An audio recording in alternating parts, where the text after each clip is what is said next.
Puji Tuhan Bapak Ibu. Haleluya. Puji Tuhan. Haleluya. Haleluya. Kita yang datang pada saat ini kita bersyukur karena kemurahan Tuhan di dalam kehidupan kita. Dia memberikan kesempatan bagi kita pada hari ini. Dia memberikan kekuatan bagi kita pada hari ini dan kesehatan pada hari ini untuk datang di rumahnya dan siap memuji menyembah Tuhan. Kita akan sama-sama Bapak Ibu menaikkan pujian bagi Tuhan. Kemurahan-Mu lebih dari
Tuhan, kita akan bersuka cita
Kemuliaan bagi Engkau ya Tuhan di tempat yang maha tinggi Tuhan. Bahkan setiap yang datang pada saat ini Tuhan, ke rumah-Mu untuk memuji, mencari Tuhan, akan menyembah Engkau ya Tuhan, rindu akan lawatan Engkau Tuhan. Bahkan Tuhan, di setiap ibadah kami ini Tuhan, kami terus mempersembahkan dalam tangan Tuhan yang terus Engkau pimpin Tuhan, dari awal sampai kami akhir. Demikian juga ya Tuhan, untuk setiap pemberitaan firman Tuhan pada hari ini, biarlah jatuh di tanah yang baik dan berbuah Tuhan. Segala kuasa iblis jahat Tuhan yang ingin mengganggu ibadah kami Tuhan, kami usir dan kami tolak hanya dalam nama Yesus. Allah kami yang hidup Tuhan, yang terus memimpin kehidupan kami. Bahkan Tuhan, siapa yang datang pada saat ini mencari Engkau, mencari jawaban Tuhan, bahkan Engkau yang akan memberikan kesembuhan, kelegaan Tuhan. Bahkan Engkau yang memberikan kemenangan bagi kami Tuhan, setiap yang datang pada saat ini. Terima kasih ya Tuhan, terima kasih Yesus, haleluya, amin. Siap bersorak bagi nama Tuhan Bapak Ibu. Siap bersorak bagi nama Tuhan, haleluya. Lambaikan tangannya Bapak Ibu, haleluya, puji Tuhan. Kita akan bersorak bagi nama Tuhan, bahwa Dia adalah Allah yang tidak tertandingi bagi kita. Amin. Haleluya. Kita masih tetap berdiri Bapak Ibu untuk memuji memuliakan Tuhan. Mari semuanya Bapak Ibu, kita akan bersorak bagi Tuhan.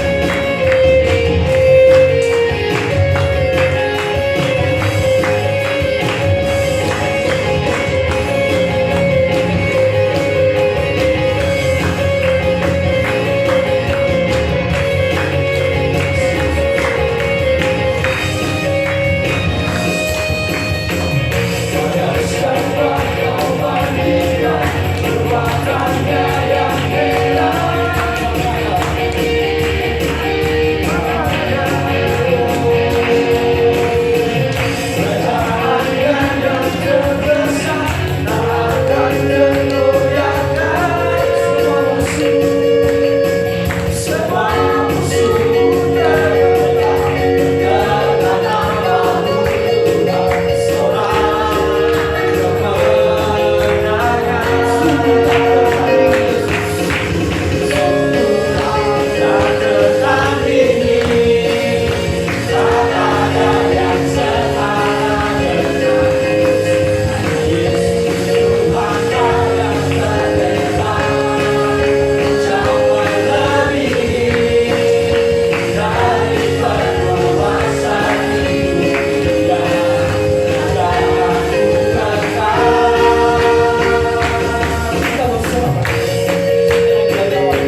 bersaksi di tempat ini, baik itu pujian bahkan kesaksian hidup, kami mempersilakan. Silakan yang mau bersaksi, waktu dan tempat dipersilakan.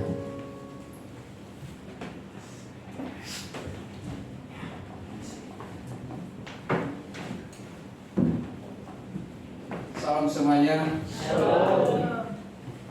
Ya, selamat tahun baru. Baik, saya menyampaikan beberapa hari yang lalu yang saya alami dan juga keluarga saya juga mengalami. Dalam hal untuk menyambut tahun baru ini, bukan hanya menyambut tahun baru saja, menyambut juga kebaikan dan juga yang agak-agak rumit. Oleh karena itu, di dalam keluarga saya sudah kami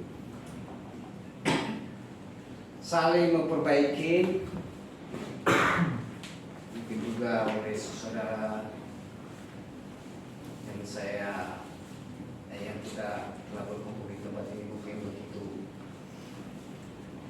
sukacita yang luar biasa di dalam keluarga kita masing-masing.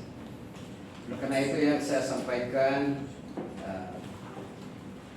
beberapa hari yang lalu untuk melayani Tuhan, ya mungkin saya agak sedikit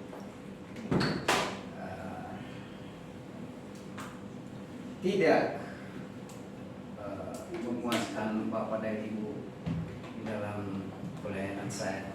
Karena itu saya minta maaf bila ada kesalahan saya yang tidak sesuai kehendak Bapak Ibu, mohon maaf di dalam diri saya. Begitu juga di dalam keluarga saya, tolong dimaafi segala-galanya. Satu lagi saya sampaikan kepada kita pada pagi hari ini, di dalam melayani Tuhan ini memang bukan hanya di mimbar saja, di luar juga kita boleh melayani, asalkan kita baik, bukan yang tidak baik. Oleh karena itu saya sampaikan di dalam keluarga saya untuk anak kami bisa mau dia bersekolah minggu, tapi karena di sini tidak ada, maka dia meminta kepada kami sebagai orang tua untuk bersekolah minggu di GPI Kemang Pratama. Oleh karena itu, mungkin nanti minggu-minggu depan bisa kami mengunjungi GPI Kemang, tapi nanti mungkin kami tidak bisa hadir di sini. Sudah kami sepakatin satu keluarga bahwa kami di sana dulu. Kenapa? Ya, mungkin kalau kami sebagai orang tua bertahan di sini, mungkin anak kami juga sedih, di mana saya mengikuti ibadah umum, sedangkan saya masih kecil. Nah, katanya dia saya mengikuti sekolah minggu yang biasa saya alami. Memang dari kecil dia di Kemang Pratama. Oleh karena itu Bapak Ibu, mohon bila ada yang tidak sesuai pelayanan kami satu keluarga, mohon dimaafkan sebesar-besarnya. Terlebih kepada Pak Gembala, bila ada pelayanan kami yang tidak sesuai kehendak Tuhan atau kehendak Pak Gembala, mohon dimaafkan. Oleh karena itu tidak begitu banyak yang saya sampaikan, itu aja. Terima kasih, Tuhan Yesus memberkati.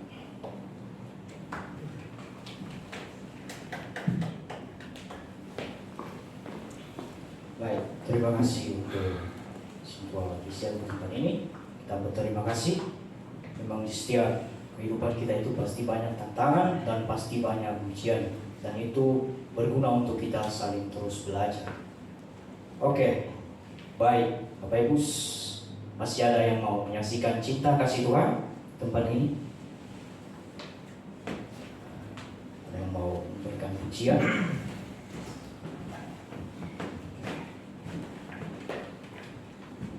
Puji Tuhan. Puji Tuhan. Ya.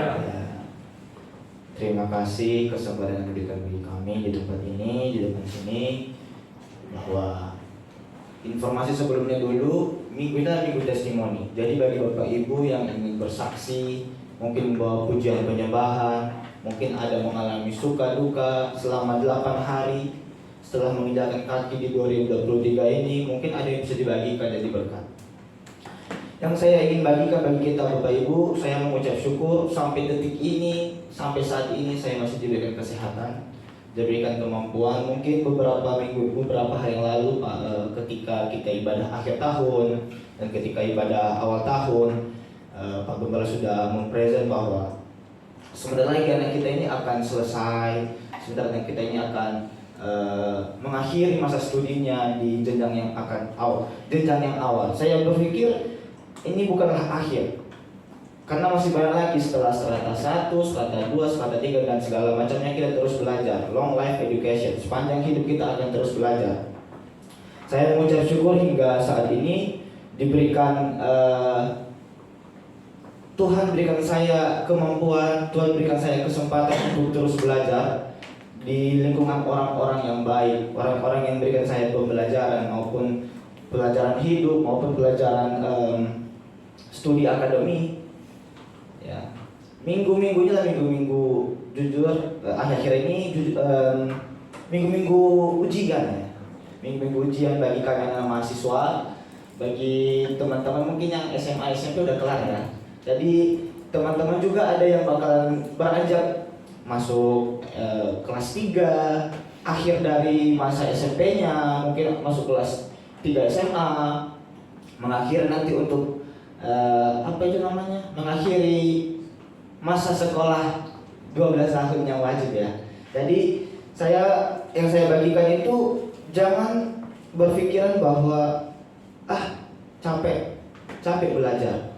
Saya banyak dikasih contoh oleh orang tua saya. Salah satunya Bapak Gembala kita yang ada di sini. Walaupun dia usianya tak muda lagi, tapi terus belajar. Papa saya juga yang di Nias, walaupun umurnya sudah gold ya, sudah 50 tahun, tapi tetap belajar terus. Makanya itu menjadi tamparan bagi saya ketika ada teman-teman mengatakan, susah bilang kerja sambil belajar, susah bang, kok bisa sih bang, kok gini, kok gitu. Ya, semua itu tergantung kita, tergantung saya. Saya mengucap syukur hingga detik ini saya diberikan kesempatan double degree dengan semester yang sama. Jika Tuhan izinkan tahun ini saya wisuda, itu semua luar biasa. Jadi yang saya harapkan bagi Bapak Ibu, dukung terus saya dalam doa.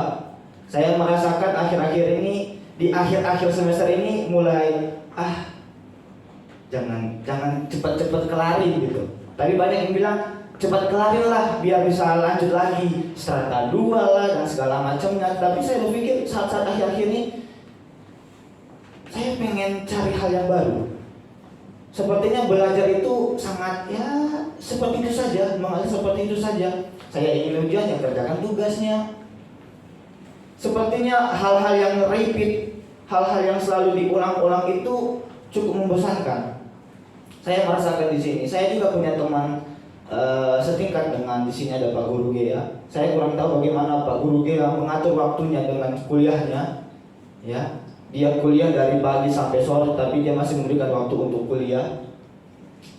Itu cukup menantang buat saya. Kenapa teman-teman saya yang lain mengatakan janganlah capek kuliah kerja, kalau kuliah aja, kalau kerja aja. Nah, saya menghimbau buat teman-teman semua, ketika ada kesempatan jangan dibiarkan. Kalau ada kesempatan, jujur mungkin Pak Gembala sudah menceritakan banyak ya pas ibadah akhir tahun di tempat ini, bagaimana saya menemukan sekolah saya, bagaimana perjalanan saya dari awal. Dan saya terbang dari Pulau Nias untuk pergi menempuh pendidikan di Jakarta dan segala macamnya.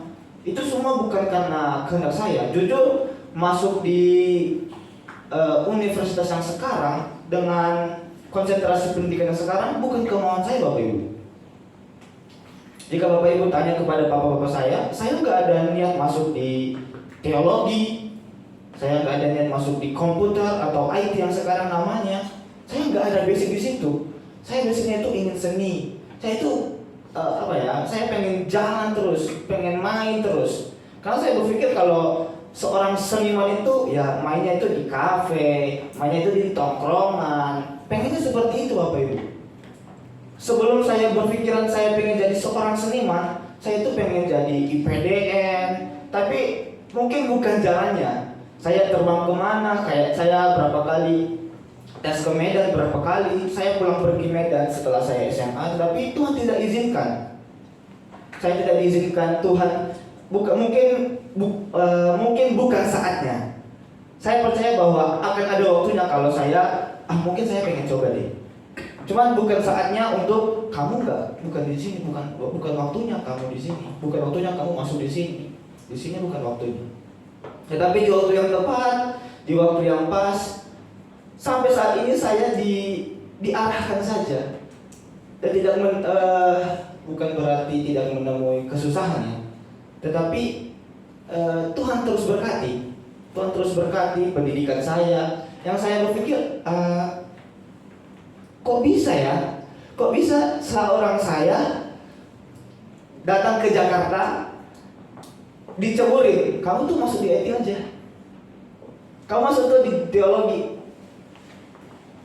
Bukan hal yang saya suka, bukan hal yang entah kenapa di titik hal-hal yang tidak saya sukai itu saya masuk di situ. Saya bertanya sampai sekarang, kenapa Tuhan izinkan saya di hal-hal yang tidak saya suka? Kenapa Tuhan tidak kasih saya, Tuhan saya pengen yang suka saja gitu loh. Tuhan kasih saya yang enak gitu. Saya pengen ke Jogja, saya pengen hidup sendiri, mandiri, ngekos. Tapi di keluarga saya berpikiran kalau anak kos itu ya pasti susah lah, takutnya di akhir bulan gak makan lah. Hal-hal basic yang menurut kita itu mah sudah biasa, itu klasik alasan orang tua. Paling nanti akhirnya orang tua bilang kayak gini, nanti pergaulan kamu di sana jelek. Tapi Tuhan tidak izinkan di hal-hal yang saya suka gitu. Kenapa enggak? Kenapa harus saya dimasukkan ke hal-hal yang tidak saya suka? Tetapi saya berpikir setelah saya renungi, Tuhan berikan saya di tempat yang sukar itu untuk saya menjadi lebih kuat. Amin. Amin. Bapak Ibu juga pernah mengalami hal itu. Saya yakin percaya. Bapak Ibu pernah ditempatkan di hal-hal yang tempat yang sukar. Ya. Ketika saya ditempatkan di hal-hal yang sukar, yang tidak saya suka itu, saya jadi kuat. Ya. Saya dilatih untuk menjadi leadership. Ya. Saya bisa mengolah hal-hal yang tidak pernah saya pikirkan sebelumnya. Saya pengen seperti ini. Saya terlibat dalam pelayanan. Mungkin saya terlibat dalam untuk segala hal-hal yang ini ya, hal-hal baru yang menurut saya tidak pernah saya lakukan sebelumnya, tetapi saya lakukan. Tuhan izinkan saya kerja di sana. Tuhan izinkan saya untuk bisa ini hal yang gak kamu suka kan, tetapi Tuhan izinkan saya lebih dari apa yang saya suka itu. Saya dijadikan seperti itu. Didikan saya besar. Kenapa saya takut? Kenapa saya mengatakan ini tempat yang sukar? Karena bukan sesuai basic saya. Saya takut. Saya takut bahwa ketika saya diletakkan di sana, saya nggak bisa berkembang. Tetapi emang benar ya, jalan pikiran Tuhan dengan jalan pikiran manusia itu berbeda. Sungguh luar biasa. Saya mungkin ketika Tuhan izinkan saya, udah kamu kerja di sana, kamu ke Jawa sana. Mungkin saya tidak seperti saat ini berani ngomong depan Bapak Ibu, melayani depan Bapak Ibu, memerintahkan firman, melayani musik.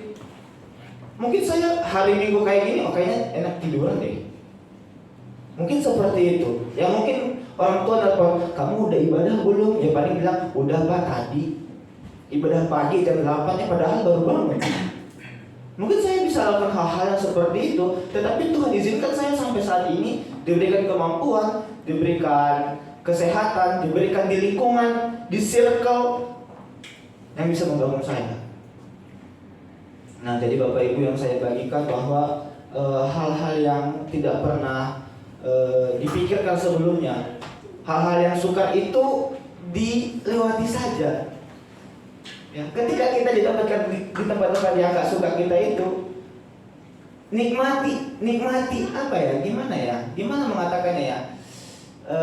Saya mau analogikan ketika kita luka, nikmati rasa sakitnya. Karena setelah udah sembuh itu kayaknya ada hal yang kayak kemarin sakit ya, tapi kenapa sekarang udah nggak ada lagi ya? Nah, nikmati rasa sakit itu, nikmati ketika kita menikmatinya itu bahwa kita akan mengintrospeksi diri kita. Kenapa saya bilang introspeksi diri kita? Ya kita kan tidak mau luka lagi, kita nggak mau sakit lagi. Nah, jadi Bapak Ibu, ya, jangan terlalu panjang saya bersaksi. Saya ingin membagikan itu saja. Saya membagikan bahwa Tuhan sungguh luar biasa di tahun 2023 ini. 8 dari 365 hari saya sudah sampai saat ini. 8 hari. Belum tentu saya bisa sampai 9, 10.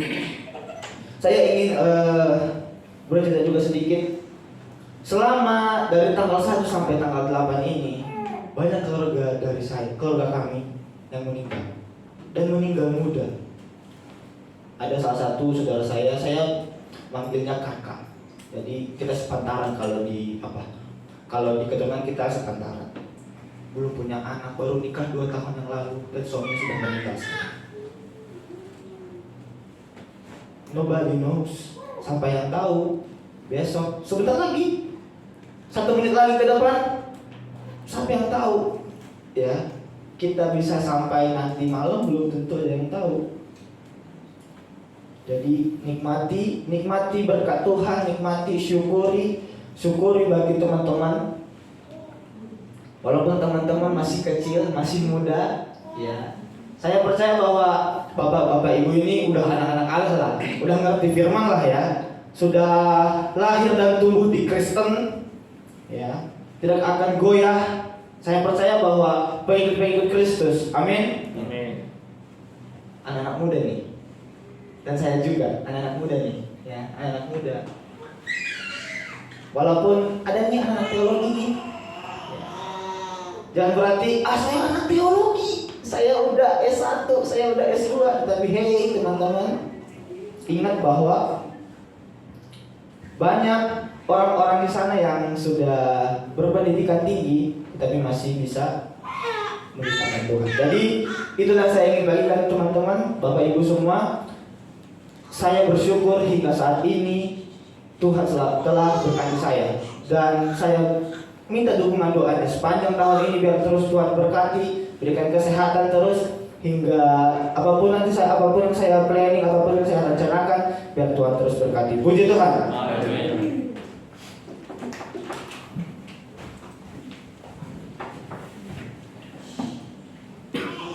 Baik, terima kasih untuk sebuah kesaksian yang memberkati kita pada saat ini, pada hari ini, Bapak Ibu.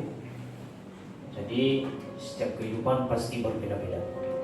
Jadi kita tidak tahu dan kita tidak mengerti juga. Ada di lagu pujian yang sering kita dengarkan, untuk Tuhan pasti yang terbaik, sulit untuk dimengerti.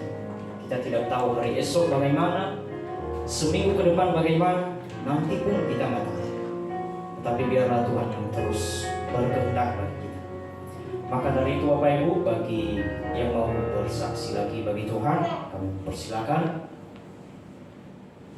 Ada dari bapak-bapak atau abang-abang kami dari belakang sini yang membaca baru. Ada pepatah mengatakan, tak kenal maka tak sayang gitu. Tapi saya ubah, tak kenal maka tak tahu gitu. Silakan bagi abang-abang kami di belakang yang mau menyaksikan, 1 orang atau 2 orang aja. Ada Pak Pendeta di situ.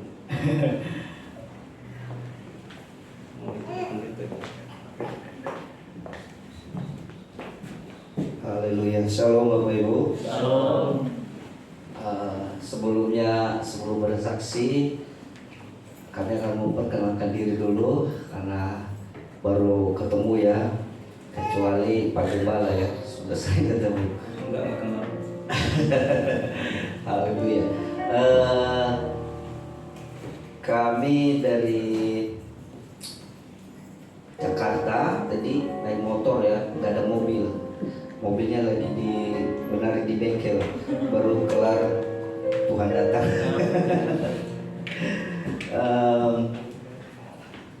Termasuk Pak Gembala ini adalah abang kami, dan ini mama sah kami, ya, paman ya, paman. Jadi kami berapa orang tadi di sini? 1, 2, 3, 4, berlima, 5 orang kami datang dari Jakarta ke sini. Ya puji Tuhan, dari Jakarta selama perjalanan Tuhan tolong tidak terjadi apa-apa sehingga kami boleh sampai di tempat ini, dan kami bersyukur, dan secara pribadi saya bersyukur bahwa selama tahun 2022 ada banyak sekali berkat Tuhan yang saya terima dalam keluarga saya dan juga kepada adik kami. Ada banyak berkat Tuhan. Kenapa? Tuhan curahkan berkat itu ketika kita setia mengikut Tuhan, dan apalagi kalau kita melayani Tuhan. Di situ Tuhan curahkan berkat yang terus menerus. Ketika kita setia datang kepada Tuhan, setia berdoa, setia membaca Alkitab, setia mencari Tuhan, disitulah Tuhan curahkan berkat.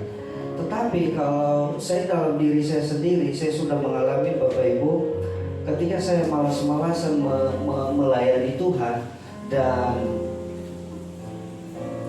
malas berdoa, kayaknya sesuatu hal yang kurang saya rasakan yang Tuhan berikan dalam setiap perjalanan saya setiap hari, dalam pekerjaan, dalam kehidupan sehari-hari. Kayak ada yang kurang. Kenapa? Karena sudah mulai malas-malasan. Tetapi kalau kita terus rajin, tekun, setia, tidak pernah berhenti mencari Tuhan, disitulah Tuhan terus menolong kita. Amin. Amin. Ya, boleh nyanyi gak? Boleh. Oke. Saya panggilkan adik-adik saya, Sinu, Sony, ya. Ya.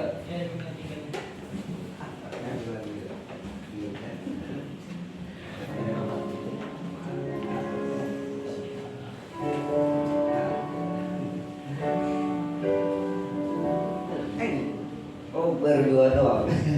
Oke, apa ya?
rencanamu.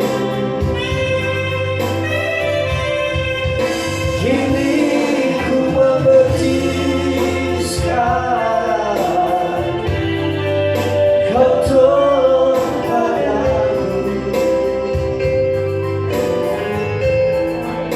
Kini ku melihat dan ku merasakan hingga rencanamu.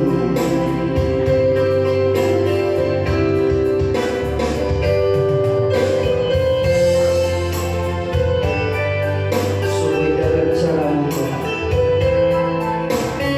dalam setiap hidup kami.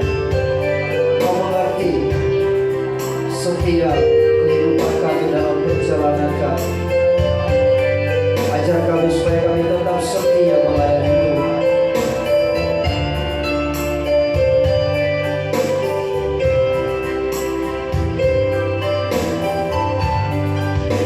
Indah rencanamu Tuhan di dalam hidupku. Walau ku tak tahu dan ku tak mengerti semua jalan. Dulu ku tak tahu bila berat ku rasakan, hati menderita namun tak berdaya menghadapi semua. Tapi ku mengerti sekarang, kau tolong padaku. Kini ku melihat dan ku merasakan indah rencanamu. Kini ku mengerti sekarang, kau tolong padaku. Kini ku melihat dan ku merasakan indah rencanamu. Kini ku melihat dan ku merasakan indah rencanamu.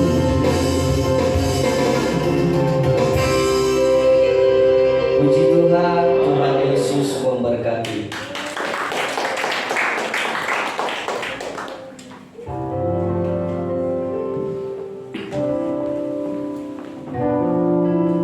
Terima kasih. Pujian bagi Tuhan. Berikan dulu kemuliaan bagi Tuhan. Sekarang kita sudah tahu bahwa ini adalah keluarga gembala yang terbaik. Terima kasih untuk sebuah pujian yang menyenangkan hatiku, hati Tuhan pada saat ini. Oleh karena itu, Bapak Ibu, saatnya kita akan mendengarkan lagi kesaksian. Kesaksian dari Tuhan.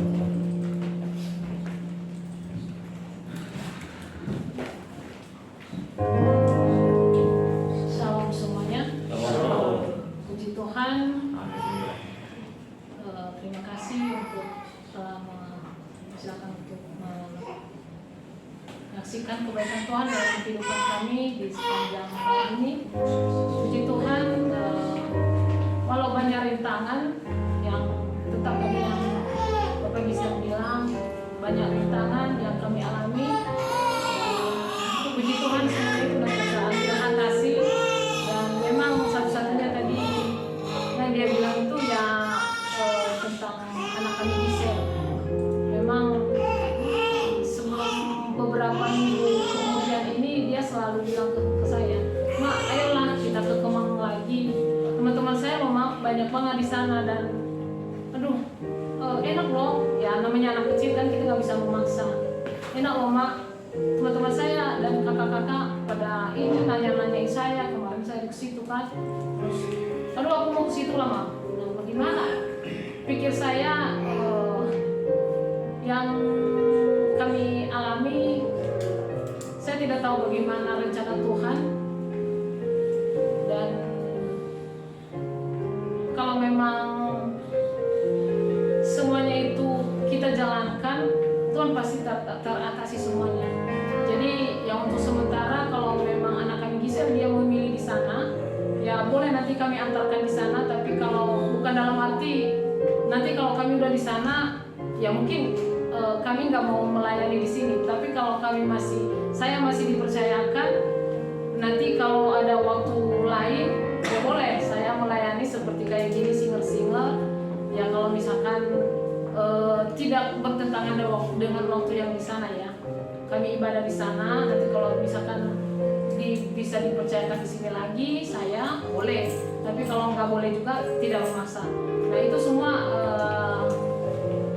yang mana yang Tuhan rencanakan semuanya, Tuhan telah menyiapkan apa yang terbaik dalam kehidupan kita. Yang selama ini, yang tadi Bapak Gisel bilang, saya minta maaf dengan segala kekurangan dalam pelayanan di selama berapa tahun sudah kita bersama-sama, dan pada terakhir ini ya dengan kendala dengan anak kami Gisel, dan memang satu-satunya untuk anak-anak ini memang harus benar sih, ya harus dibangun juga, karena kalau di sini kan ya namanya cowok-cowok semua anak-anak teman-temannya dia kan, jadi dia lebih senang di sana. Tapi kita jalankan dulu, ya mungkin Tuhan nanti yang bisa mempergerakkan hati bagaimana kita jalanin semua apa rencana Tuhan, biarlah Tuhan yang menolong dan segala kesalahan kami, kekurangan kami untuk melayani, biarlah Tuhan yang kepada ibu dan bapak semuanya, ya kami mau minta maaf kepada saudara semua kalau ada kesalahan, kekurangan kami untuk melayani di tempat ini. Akhir kata saya bilang kalau misalkan ada waktu masih bisa tidak berantakan waktu, boleh saya bisa melayani di sini kalau misalkan masih ada waktu. Nah itu aja yang saya sampaikan. Saya mau menaikkan satu pujian di Engkau Bapa yang Maha Esa.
saatnya.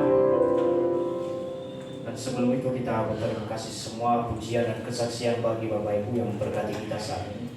Biarlah Tuhan terus yang menambahkan kebaikan bagi kehidupan kita saat ini. Saatnya kita akan mengumpulkan persembahan bagi Tuhan. Persembahan bagi Tuhan. Dan kita akan mendengarkan firman Tuhan pada saat ini yang disampaikan oleh hamba-Nya di Tuhan. Sebab Engkau besar Tuhan di dalam kebenaran dan perbuatanmu sungguh ajaib. Engkau terlebih besar. Naikkan pujian bagi Tuhan. Beri kemuliaan dan hormat. Ku beri kemuliaan dan hormat.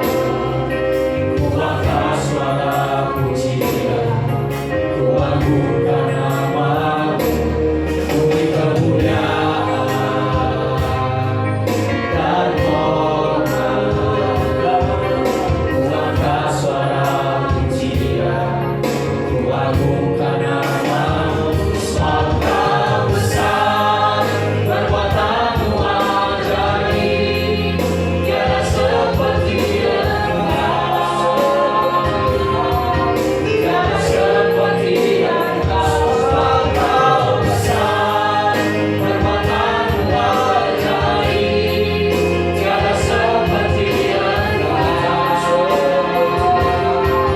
tiada seperti Engkau. Sebab Engkau besar Tuhan. Kita naikkan pujian. Silakan Bapak Ibu bangkit berdiri.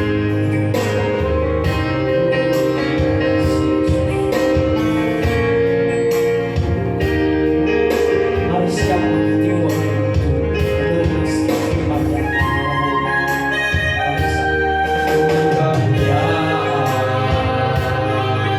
Dan hormat, kuatkan suara pujian, kuagungkan nama-Mu. Ku beri kemuliaan dan hormat, kuatkan suara pujian, kuagungkan suara. Sebab Kau besar, perbuatan-Mu ajaib. Tiada seperti Engkau, tiada seperti Engkau.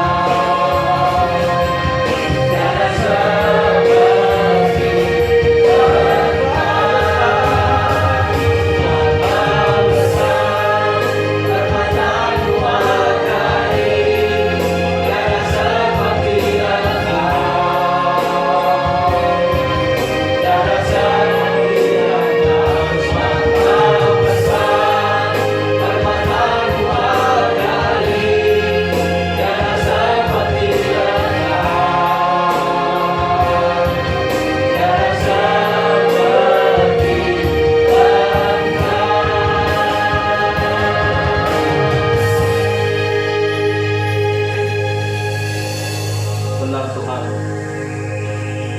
Engkau, tiada yang maha besar bagi kami.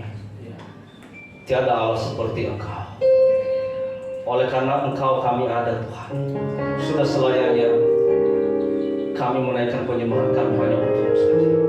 Tiada Allah, tiada Tuhan yang layak disembah selain daripada Engkau. Terima kasih Yesus, sebentar lagi kami akan mendengarkan firman. Berkata-kata di tengah-tengah kami Tuhan. Bila kiranya kami boleh menyiapkan meja hati kami untuk diisi firman-Mu. Bila kiranya hati kami juga disucikan Tuhan, dari segala hal-hal yang duniawi, memikirkan segala kedagingan kami. Kami boleh Tuhan Yesus merobek segala kedagingan kami dan tidak layak kehidupan yang mengandalkan kedagingannya di hadapan kami. Oleh karena itu Tuhan, yang jika ada roh jahat yang tidak berasal daripada Tuhan, yang ingin mengganggu kedamaian kami, ingin mengganggu pikiran kami, ingin mencuri firman-Mu, kami bersatu hati mengusirkannya di dalam nama Yesus Kristus. Keluar dari hidup kami, keluar dari ruangan ini. Engkau tidak berhak ada di tempat ini. Hanya kuasa darah Yesus saja yang berkuasa atas kami. Terima kasih Tuhan, dalam nama Yesus Kristus kami menyambut firman Tuhan. Yang percaya katakan amin. Silakan duduk Bapak Ibu sekalian. Salam. Selamat siang. Saya juga mengucapkan selamat tahun baru buat kita semuanya. Khususnya saya mengucapkan selamat tahun baru buat adik-adik saya yang datang dari Jakarta. Ini semua pelayan-pelayan Tuhan sebenarnya. Ada pendeta, ada yang penting pelayan Tuhan lah. Coba tadi lihat suaranya, ya, suaranya semua bagus-bagus. Saya pun minder mendengar suara mereka. Biasanya sih mereka itu suka makan McD, makanya suaranya bagus-bagus. Amin. Amin. Jangan diaminkan lah, itu nggak benar. Ya, Bapak Ibu sekalian, sekali lagi selamat datang buat adik-adik saya, buat keluarga besar yang dari Jakarta, dan selamat juga beribadah kepada seluruh jemaat yang hadir di tempat ini. Baik Bapak Ibu sekalian, kita akan segera mendengarkan firman Tuhan. Saya akan menyampaikan firman Tuhan dengan tema Aku Berharga. Saya coba mengangkat tema ini karena saya berpikir hal ini perlu saya ingatkan kepada Bapak Ibu dan Saudaraku sekalian, supaya kita jangan sesekali meremehkan hidup kita, meremehkan pelayanan kita, meremehkan keimamatan kita. Ya, kita ini adalah sangat berharga di mata Tuhan.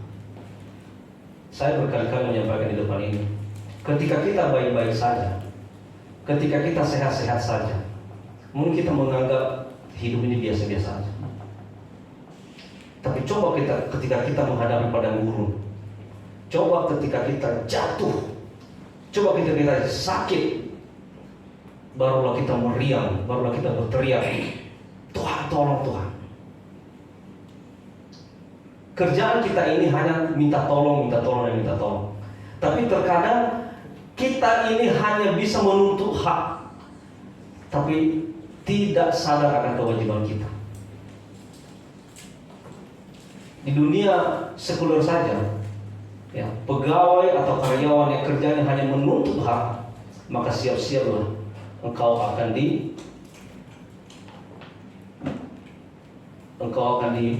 PHK lah istilah dulu. Kalau kerja hanya menuntut hak, apa sih yang bisa saya dapat dari kantor ini? Saya udah capek-capek kerja di kantor ini, tapi begini-begini aja hidupnya. Saya pengen cari yang lain. Dia tidak sadar bahwa selama dia di kantor itu, dia dilindungi oleh kantor tersebut. Dia makan gaji dari situ, keluarganya bisa hidup dari penghasilannya di situ. Tapi sekali saja tidak sesuai dengan maunya, apa sih yang saya dapat dari sini? Jadi terkadang manusia ini hanya bisa menuntut hak, tapi dia tidak sadar kewajibannya. Nah, saya mencoba menyampaikan firman Tuhan ini, bahwa kita itu adalah orang ini atau manusia itulah sangat berharga di mata Tuhan. Kenapa saya katakan sangat berharga? Saking berharganya kita di mata Tuhan, Tuhan rela mati untuk menyelamatkan kita. Bayangkan kalau sampai Tuhan tidak rela mati, mau jadi apa hidup kita? Mau jadi apa pendeta? Binasa semuanya. Kemarin waktu kita ada arisan di sahabatnya, saya menyampaikan bahwa kita ini dengan Tuhan sudah ada jurang pemisah. Sebenarnya kita tidak layak hidup, sebenarnya kita ini tidak layak diselamatkan. Tapi Yesus rela turun, dia lahir, mati, bangkit, dan naik ke surga. Ketika dia mati, dia disiksa, itu tujuannya apa? Supaya kita semua diselamatkan. Kalau kita tidak berharga di mata Tuhan, maka dia tidak akan mungkin rela mati. Ngapain juga? Dia rela mati bukan karena dosanya kok. Dia rela mati bukan karena kesalahannya, tapi karena kita ini sangat berharga. Maka dia bela-belain turun ke dalam dunia ini, dunia yang penuh dengan dosa. Makanya saudara sekalian, saya mau ingatkan semuanya, jangan sekali-sekali mempermainkan Tuhan. Sebenarnya juga Tuhan itu tidak butuh kita loh. Tuhan itu tidak butuh kita. Kita yang butuh Tuhan. Ketika kita menyadari ini bahwa Tuhan, kita yang butuh Tuhan, maka kita sebenarnya kita harus menghargai pengorbanan Kristus itu. Amin. Kita harus menghargai pengorbanan Kristus. Kita tidak boleh dikuasai oleh kedagingan kita, tapi kita harus mengalahkan kedagingan itu.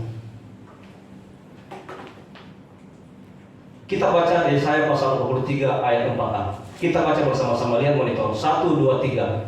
Oleh karena engkau berharga di mataku dan mulia, dan aku ini mengasihi engkau. Puji Tuhan. Oleh karena engkau berharga di mataku, ku itu huruf besar. Berarti oleh karena engkau, kita berharga di mata Tuhan dan mulia, dan aku ini, aku huruf besar berarti Tuhan mengasihi engkau, kita. Saya memberikan satu ilustrasi. Ini ada satu sepeda, sepedanya Vano. Kalau ada yang namanya kebetulan sama dengan Vano, ini hanya kebetulan ya. Nah, sepedanya Vano. Lalu Vano begitu sayang dengan sepedanya. Ya.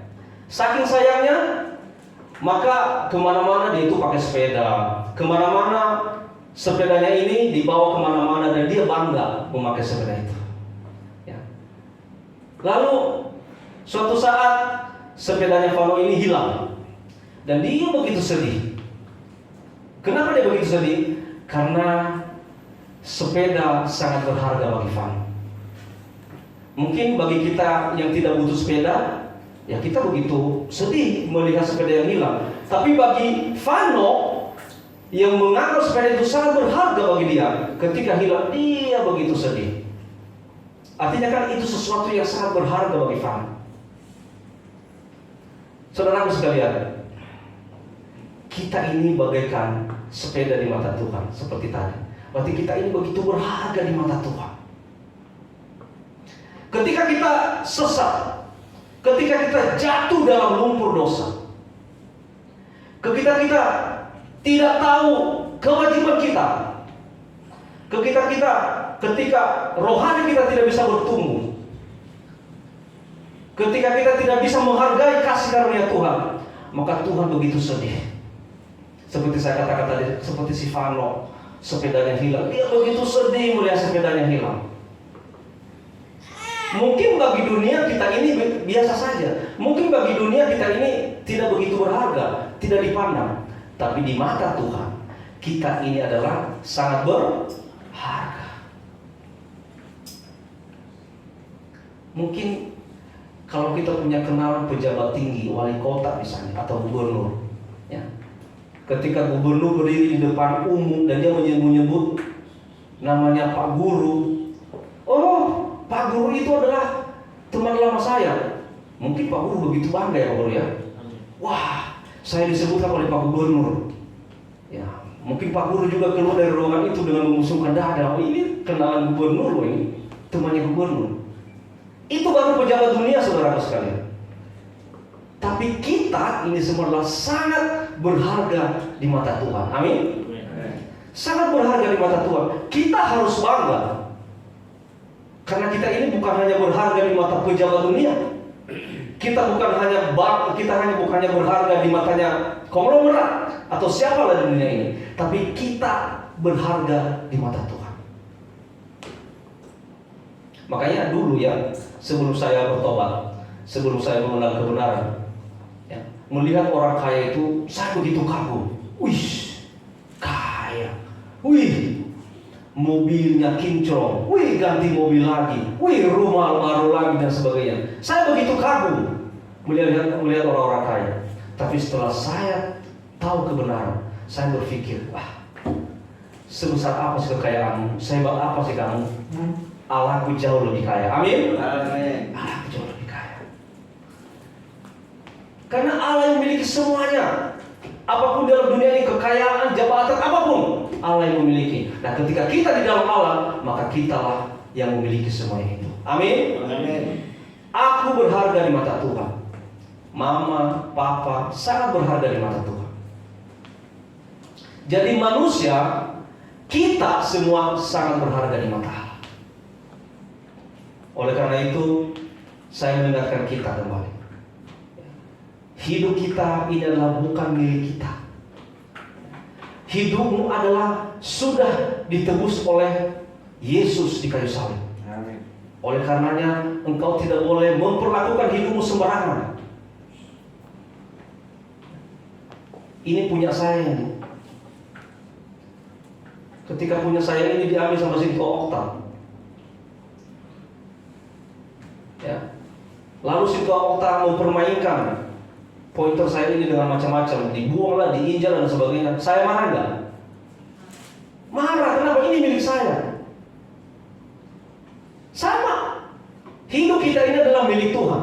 Ketika kita mempermainkan hidup kita, ketika kita tidak menghargai pelayanan, ketika kita tidak menghargai persekutuan kita dengan Tuhan, maka Tuhanlah yang menjadi lawanmu. Berapa kali saya ingatkan saudara sekalian, kita sudah ditebus oleh Tuhan lewat pengorbanannya.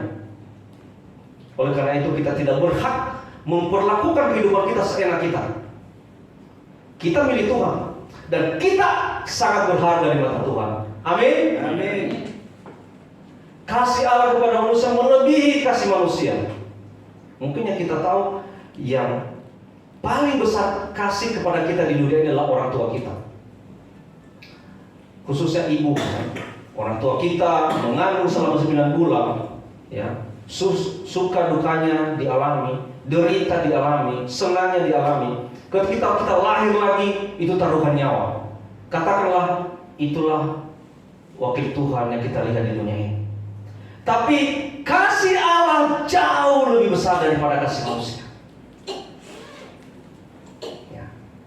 Kasih Allah jauh lebih besar. Dia rela hidupnya disakiti di kayu salib. Dia rela mati, bukan karena dosanya. Maka saya katakan kasih Allah kepada manusia itu melebihi kasih manusia. Saya katakan kasih manusia, maka kasih Allah itu tidak ada yang melebihi, tidak ada yang menandingi daripada kasih Allah. Meskipun kita sering melukai hati Tuhan, ketika kita di padang gurun saya mengatakan padang gurun ya, ketika kita menghadapi kesusahan, kesulitan, yang kita salahkan Tuhan, saya udah berdoa, saya udah datang bersekutu, melayani Tuhan, tapi kok hidup saya begini terus? Yang disalahin siapa? Tuhan yang disalahin. Tuhan, saya berdoa terus Tuhan, setiap pagi berdoa, setiap malam berdoa, saat teduh. Saya pun suka diledekin teman-teman, katanya kamu kayak pendeta aja, kamu kayak malaikat aja, setiap minggu bawa-bawa Alkitab. Tapi kalau hidup saya begini terus Tuhan, itu mereka itu yang tidak taat sama Tuhan, itu mereka itu yang kerjanya menipu, membohongi orang, curang, culas. Kok mereka diberkati Tuhan? Ingat firman Tuhan mengatakan bahwa mereka orang fasik itu adalah bagaikan pribadi yang sedang ditaruhkan di atas gunung yang licin. Jadi suatu saat nanti mereka kepleset, mereka jatuh dan tidak ada ampun. Ya kalau kita menyadari itu, kita tidak pernah iri kepada orang fasik. Kita tidak pernah iri kepada orang-orang yang tidak taat kepada Tuhan. Ya, tapi kita harus menghargai hidup kita, bahwa hidup kita adalah milik Tuhan. Dan kita ini sangat berharga di mata Tuhan. Puji Tuhan. Tuhan menciptakan kita, saudara sekalian. Tuhan menciptakan kita dari rahim ibu kita. Sejak dalam rahim ibu kita pun Tuhan sudah melindungi kita. Tuhan sudah memberkati kita sampai kita lahir. Dan saya mau sampaikan, setelah kita lahir, hidup ini sangat singkat. Saya bikin di sini, hidup ini singkat, life is short. Ketika kita lahir bayi, lalu besar, menjadi dewasa, ya kalau perempuan cantik, kalau laki-laki dia ganteng, dan disitulah dia berkreasi, berkarir dan sebagainya, berprestasi. Lalu setelah itu menjadi tua. Setelah tua jadi apa? Mati. Itulah hidup manusia. Dan hidup itu begitu singkat. Hidup itu begitu singkat. Alkitab mengatakan manusia itu paling lama 70 tahun, dan kalau sampai 80 tahun itu hanya bonus. Saya coba putar video Life is Short. Coba.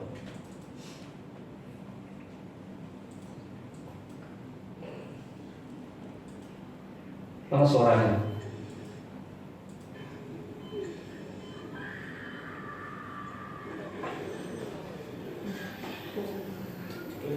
Tapi nggak ada sih yang lahir seperti itu. Kurang tapi ya. Waduh. Sampai gede langsung.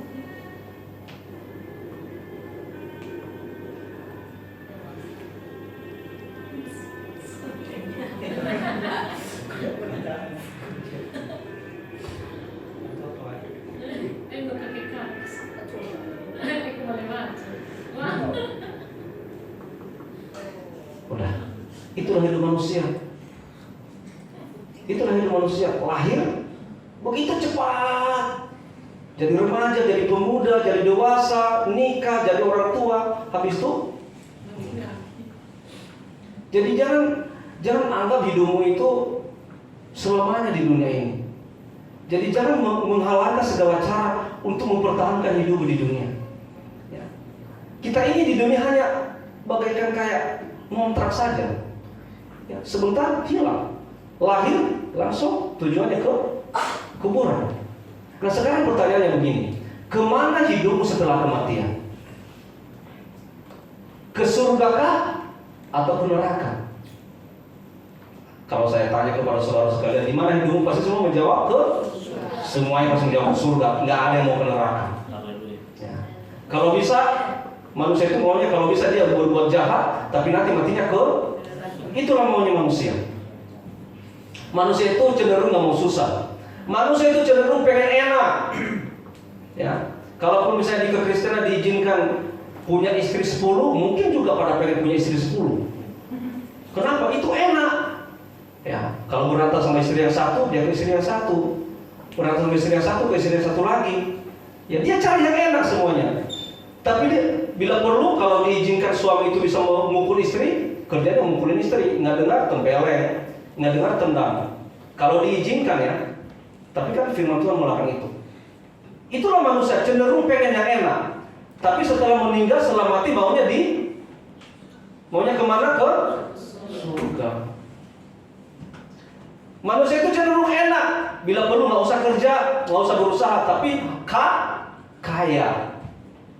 Bila perlu nggak usah keluar rumah, di rumah ngipas-ngipas, tapi duit datang terus. Itulah manusia. Nah, kalau itu terjadi, pasti engkau Allah Maha Besar, engkau baik Tuhan. Saya anak raja, enggak kerja pun duit berdatangan, ya. Enggak kerja pun orang takut sama saya. Ya. Saya tidak berbuat apa-apa pun saya disegani, tidak berbuat apa-apa pun saya dihormati. Engkau Allah Maha Besar. Itulah manusia.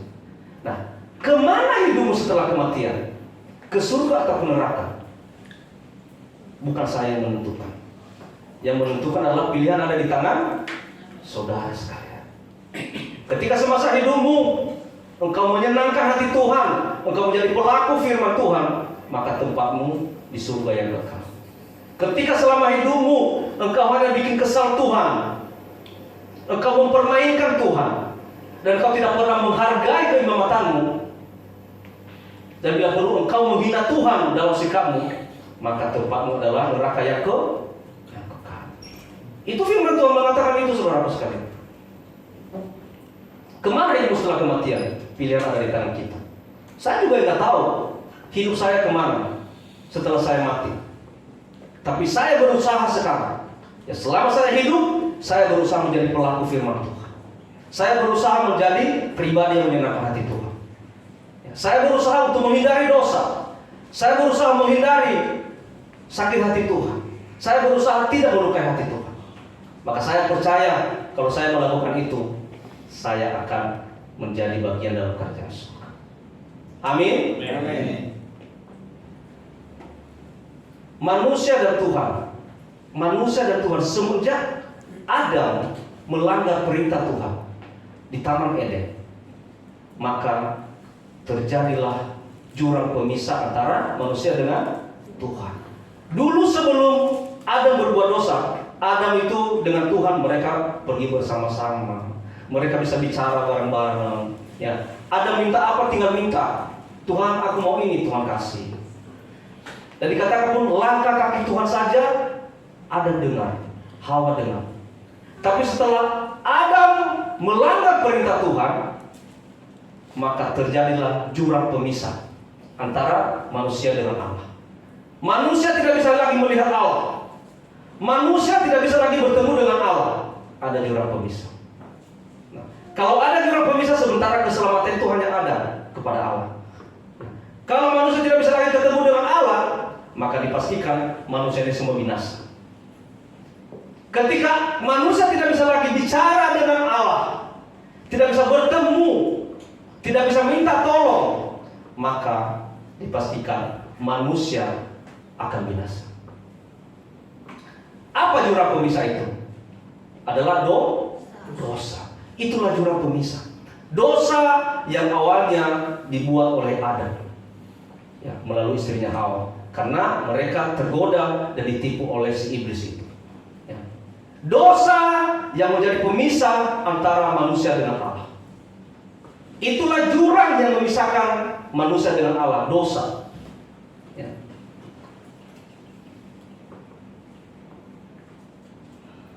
Adam juga, Hawa juga.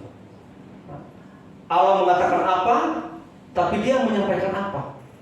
Kenapa? Nah, makanya kita juga hati-hati dalam hal berkomunikasi. Kadang-kadang kita dengar apa dari sana, nah kita menyampaikan ke orang lain beda.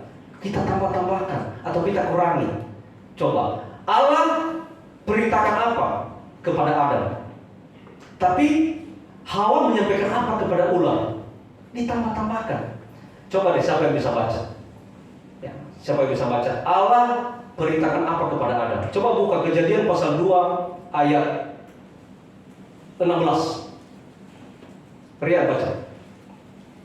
Kejadian pasal 2 ayat 16. Perhatikan ya. Kejadian 2:16. Lalu Tuhan Allah memberi perintah ini kepada manusia, semua pohon dalam taman ini boleh kau makan buahnya dengan bebas. Demikian. Semua pohon dalam taman ini boleh kamu makan buahnya dengan bebas. 17. Tetapi pohon pengetahuan tentang yang baik dan yang jahat itu janganlah kau makan buahnya, sebab pada hari engkau memakannya pastilah engkau mati. Pohon pengetahuan tidak boleh kamu makan. Udah ya, simpan dulu ya. Itu perintah Allah kepada Adam. Sinto Okta, coba baca Kejadian pasal 3 ayat 3. Hawa menyampaikan apa kepada ular? Coba. Kejadian pasal 3 ayat 3. Tetapi tentang buah pohon yang ada di tengah-tengah taman, Allah berfirman, apa katanya? Jangan kamu makan ataupun meraba buah itu, nanti kamu mati. Oke, jangan kamu makan ataupun raba buah itu. Sekarang pertanyaan saya, Allah memerintahkan jangan raba enggak? Allah berkata jangan raba enggak? Tapi Hawa menambahkan jangan raba. Artinya Hawa menambahkan dari apa yang disampaikan oleh Tuhan. Nah, dengan Hawa aja sudah menambahkan kata daripada Allah. Akhirnya iblis tahu. Nah, Hawa di situ aja kamu sudah berbohong. Nah, dengan dia berbohong, disitulah iblis semakin mengipas-ngipas. Ya, disitulah iblis semakin dia masuk. Oh, ada celah ini. Si Hawa sudah mulai bohong ini. Padahal sebenarnya iblis tahu apa yang disampaikan oleh Allah.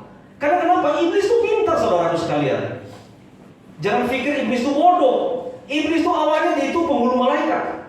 Tapi karena dia ingin menyamai alam, makanya dia dibuang menjadi iblis. Dia itu pintar, dia lebih pintar dari manusia. Nah, ketika Hawa sudah mulai berbohong, ya, iblis tahu. Nah, Hawa mulai berbohong, hore, dikipas terus. Akhirnya iblis semakin mempengaruhi, menyesatkan. Akhirnya Hawa tergoda, saudaraku sekalian. Nah, saudaraku sekalian, itulah saya sampaikan kepada saudara sekalian. Ya, hati-hati dalam berkomunikasi. Ketika kau mendengarkan sesuatu, sampaikan itu dengan benar. Kalau tidak perlu menidiam. Kalau itu tidak perlu disampaikan, menidiam. Kalau misalnya mulutmu gatal banget, pengen menyampaikan, aduh, kalau saya nggak ngomong ini saya jadi meriang nih, saya harus menyampaikan. Sampaikan sesuai dengan apa yang kamu dengar. Karena ketika kau menambahkan atau mengurangi, maka iblis semakin mengipas-ngipas saudara, dan sampai nanti saudara akan tergoda dengan iblis dan kau jatuh dalam dosa. Itu yang dialami oleh Hawa. Ya. Sehingga ketika Hawa tergoda, akhirnya dia mempengaruhi suaminya Adam. Itulah jurang pemisah antara manusia dengan Tuhan, dosa. Jangan izinkan iblis menggodaimu. Jangan beri celah kesempatan kepada iblis. Ya. Lalu saudaraku sekalian, Yesus mengasihi semua. Ya. Yesus begitu mengasihi semuanya. Walaupun manusia sudah berdosa, walaupun manusia sudah melukai hatinya, tapi Yesus mengasihi semuanya. Bagaimana Yesus mengasihi semua orang? Lewat salib, lewat kematiannya di kayu salib. Inilah cara Allah mengasihi manusia. Meskipun manusia itu berdosa menjijikan, ya, yang seharusnya tidak layak lagi diselamatkan, tapi Yesus mengasihi semua manusia. Dia rela mati di kayu salib. Amin. Amin. Dia rela berkorban, saudaraku sekalian. Tangannya dipaku, kakinya rela dipaku, karena dia mengasihi saudara. Lambungnya rela ditombak, karena dia mengasihi saudara dan saya.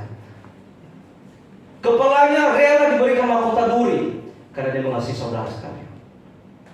Tubuhnya dicemetik, karena dia mengasihi saudara dan saya. Saya mengetuk hati kita semua. Hargai pengorbanan Kristus. Jangan kamu permainkan hidupmu. Jangan karena gengsimu, ya, karena kedongkolanmu kepada orang lain. Jangan karena engkau tidak terima kamu diperlakukan apa. Jangan karena tidak sesuai dengan harapanmu engkau menyakiti Tuhan. Lihat, Yesus rela mati di kayu salib untuk menyelamatkanmu yang berdosa. Yang hidupmu itu sudah menjijikan sebenarnya. Hidupku ini sudah menjijikan karena dosa. Tapi dia rela mati, dia rela disalibkan hanya untuk menyelamatkan kita. Sehingga dengan salib itu, maka itulah yang bisa menghubungkan antara manusia dengan Allah. Jurang tadi, ya, itu dihubungkan lewat salib Kristus. Amin. Amin. Itulah yang menyelamatkan kita saudara-saudara. Percaya, tanpa salib Kristus, maka engkau tidak akan pernah bisa bertemu dengan Allah. Amin. Tanpa salib Kristus, engkau tidak akan pernah bisa bicara dengan Tuhan. Tanpa salib Kristus, engkau tidak akan pernah bisa mendapatkan keselamatan. Karena kenapa? Dosa itu bagaikan jurang yang memisahkan kita dengan Allah. Hargai pengorbanan Kristus. Ya. Jangan gedein gengsi. Jangan piara kedagingan. Jangan piara kemanusiaanmu. Allah aja yang begitu mulia, dia rela turun. Dia rela mengosongkan dirinya hanya untuk menolong kita, hanya untuk menyelamatkan kita. Kenapa kita ini hanya karena masalah sedikit kita gengsi, kita menyalahkan siapa-siapa, dan bahkan kita cenderung tidak mau bertemu dengan Allah. Ingat, salib Kristus sudah mempersatukan manusia dengan Allah. Jurang yang tadinya ada, Tuhan sambungkan melalui salib Kristus. Berdoalah kepada Tuhan Yesus. Karena Tuhan Yesus lah, karena pengorbanannya lah, kita bisa diselamatkan. Mari kita baca ini secara bersama-sama. Kita berdoa dengan membaca ini. 1, 2, 3. Tuhan Yesus, terima kasih Engkau mengasihi saya. Aku berharga di mata-Mu. Tuhan Yesus, saya mengaku saya sering membuat Tuhan bersedih. Ampunilah semua dosa saya. Bohong, marah, berkelahi, melawan orang tua, tidak taat, suka omong kotor. Tuhan Yesus, saat ini saya mengundang Tuhan Yesus masuk ke dalam hati saya. Terima kasih Tuhan Yesus. Saya berterima kasih kepada Tuhan. Mari kita berdoa. Terima kasih Tuhan, firman baik kami siang hari ini. Terima kasih Engkau mengingatkan kami bahwa kami adalah manusia yang sangat berharga di mata-Mu Tuhan. Saking berharganya kami, Engkau rela turun ke bumi ini Tuhan. Engkau rela mengosongkan diri-Mu, Engkau rela mati, dan Engkau rela disalibkan supaya kami bisa diselamatkan. Terima kasih Tuhan, lewat firman ini semua kami semua boleh diubahkan. Semua kami semua boleh tahu kewajiban kami. Kami tidak hanya menuntut hak, tapi kami tahu kewajiban kami, apa yang harus kami lakukan untuk memuliakan Tuhan. Terima kasih Tuhan. Dalam nama Yesus Kristus kami berdoa. Haleluya, haleluya. Amin. Mari kita akan pujian buat Tuhan dan kita berdoa syafaat.